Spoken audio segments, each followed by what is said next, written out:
bien prendre un exemple que j'ai pu consulter récemment d'un atelier sur l'intelligence artificielle que je crois que tu as participé à créer avec une association partenaire qui s'appelle Kids Code Jeunesse. Kids Code Jeunesse, c'est ça? Oui. Est-ce que tu peux, cet atelier en fait montre les enjeux sociétaux de l'intelligence artificielle. En fait, tu n'as pas précisé que toi, ton point de vue, c'est notamment les enjeux éthiques et philosophiques. Oui. Euh, et donc, c'est un atelier que j'ai consulté qui est très intéressant pour aider les élèves à s'interroger. Euh, Comment est-ce que typiquement ce genre d'atelier va être exploité ensuite? Enfin, est-ce que vous le présentez aux enseignants, vous le présentez aux responsables des récits locaux qui, eux, le présentent aux enseignants? Comment est-ce que ce genre de support va être exploité?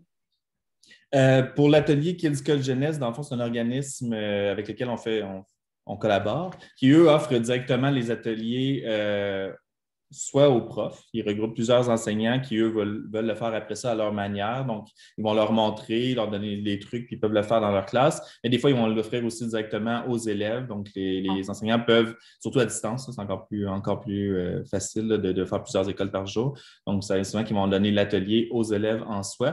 Puis des fois, c'est alterné aussi. Ils vont donner une portion, puis là, il y a une pause où les élèves travaillent avec le prof sur un truc, puis ils vont ouais, revenir en grand groupe. Nous, pourquoi on les a contactés, c'est que pour que ce soit plus payant, parce que c'est, selon nous, une période de 60 minutes, c'est super parce que ça ouvre le dialogue, mais c'est encore plus riche quand ça se poursuit, puis vraiment, on développe des apprentissages en lien avec ça, sinon ça devient un peu frontal. Donc, nous, on crée des activités d'apprentissage, dans le fond, que les profs peuvent faire une fois que Kids Code Jeunesse a fait l'intervention ou l'enseignant, le prof, ont fait la première partie, bien, ils peuvent vraiment travailler, mettre les élèves en action avec des activités d'apprentissage. Comme là, on vient de sortir Il y a de l'avenir, où ils réfléchissent, dans le fond, ils créent leur compagnie, puis chaque personne dans l'équipe représente, par exemple, le patronat, le syndicat, puis il arrive des événements en lien avec le développement de l'intelligence artificielle, puis là, ils doivent dialoguer, délibérer, prendre des décisions sur s'ils adhèrent ou pas, puis pourquoi, puis nuancer les choses. Donc, on essaie de les faire réfléchir là, sur le présent aussi, sur le présent de l'intelligence artificielle et les enjeux à venir, parce que c'est le monde du travail qui les attend. Fait que c'est sûr que les autres qui embarquent à fond parce qu'ils vont comme, ouais, OK, là, là, on fait vraiment quelque chose qui nous sert, là, puis qui va nous servir, puis qui nous touche directement. Là. Donc, ouais, ouais, ouais. Donc, voilà. Donc, mais ce qu'on fait, nous, les ateliers, souvent, on va former les conseillers pédagogiques, les profs, beaucoup, beaucoup, beaucoup les enseignants. La chance au Québec, c'est qu'on a beaucoup de congrès d'organismes, de congrès à travers l'année, là, qu'on peut parler aux profs directement, puis les profs peuvent nous parler. d'accord, C'est ça d'accord. aussi qui est hot au récit, c'est vraiment le contact direct. Là, tu sais.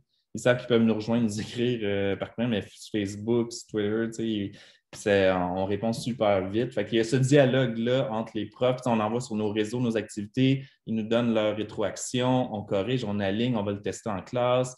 Les élèves D'accord. nous disent qu'est-ce qui marche moins bien, qu'est-ce qui pourrait être amélioré. Fait que c'est ça, quand je reviens à l'agilité, là, Ouais, il y a des ouais. organismes que c'est long, tu essaies quelque chose, puis même si tu voulais le corriger puis le retravailler, ça prendrait une éternité, puis tu n'as pas le financement, tandis que nous, c'est ça, ça peut être un aller-retour constant. Fait que, D'accord, euh, d'accord.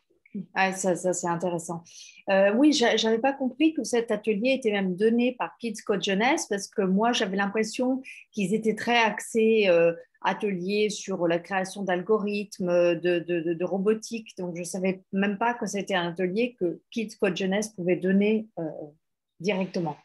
Mais vous avez raison, au départ, c'est un organisme vraiment qui apprenait à coder aux Ouais, jeunes. Puis là, ils ont ouais. rajouté cette Ah, notion-là par intéressant. les années des enjeux éthiques. Fait qu'on est vraiment emballé de ça parce que nous, c'est ce qu'on aime combiner. Dans le fond, on n'est pas pro-numérique, on n'est pas anti, on ne démonise pas le numérique non plus. Donc, on veut les utiliser parce que le récit aussi accompagne dans l'intégration du numérique en classe aussi avec la robotique, le Ouais, codage, tout ça, ça fait partie ouais, de nos expertises, la réalité virtuelle, parce que c'est sûr que le développement de la littératie numérique est essentiel aussi. Là. Je pense que c'est handicapant là, si on fait abstraction du numérique, là, puis on n'en parle pas de tout le parcours scolaire, puis tu arrives c'est quasi impossible maintenant un emploi qui n'a aucun lien avec le numérique. Là.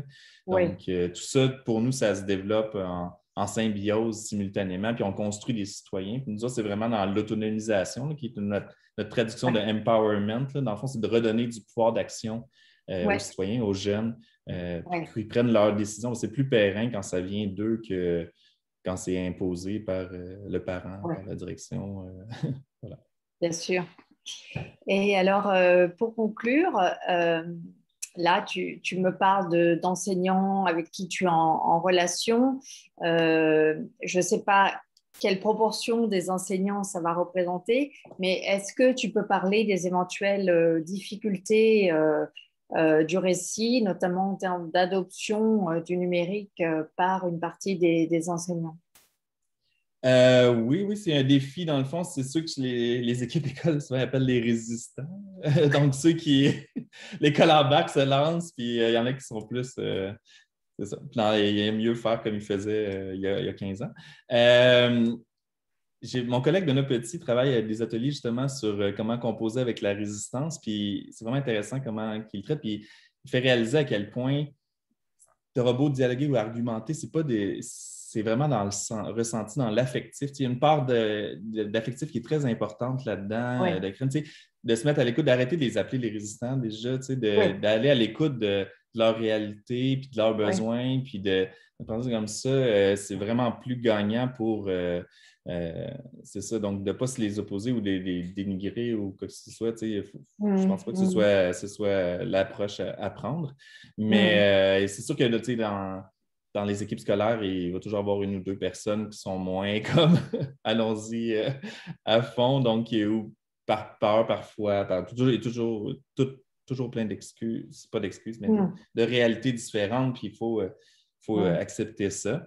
C'est de moins en moins le cas, évidemment, avec les années qui passent, puis les gens, même ceux qui auraient été considérés résistants il y a 5 ans, réalisent avec les nouvelles, la pandémie, qu'est-ce qui se passe, ils comprennent l'importance de le faire, même si ce n'est pas nécessairement de bonne loi, ce n'est pas ce qui les intéresse.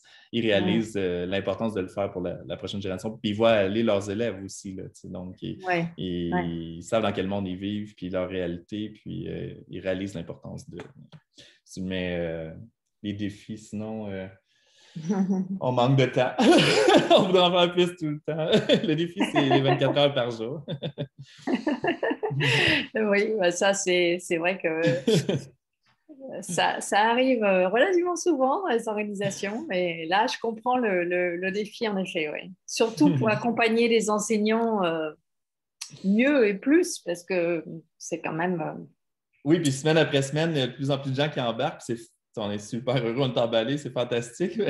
Évidemment, il y a de plus en plus de gens, mais nous, on ne fournit pas la demande, mais c'est cool parce qu'on a plein d'alliés, puis les gens, quand ils comprennent le paradigme, comprennent comment ça marche, là, c'est ça, là, notre mot d'ordre maintenant, c'est l'affaire de tous, là, la citoyenneté à l'ère du numérique. Là.